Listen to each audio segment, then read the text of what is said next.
Hi friends, today we get to work on a Uni-Vibe Rotosound.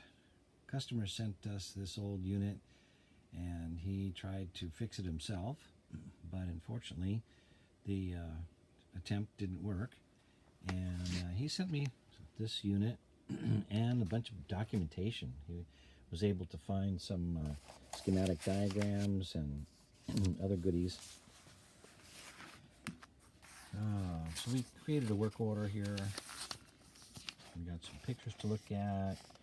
We got some schematics. We got a couple different versions.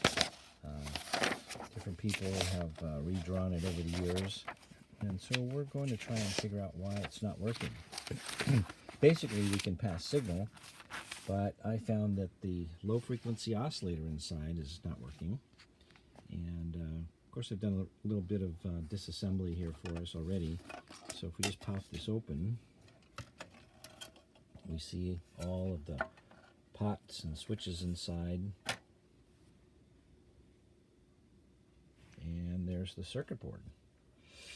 Now you can see these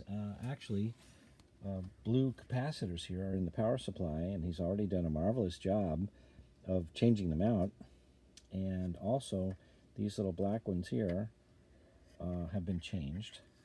But we find that way down in the oscillator section here in this upper corner, there are some capacitors that he missed. These little gray ones here. Let's see if we can get a focus on that. Yeah, those little guys. So I have some new ones I'm going to put in, and we're going to see if this helps us out at all. Okay, these are the new ones I've selected.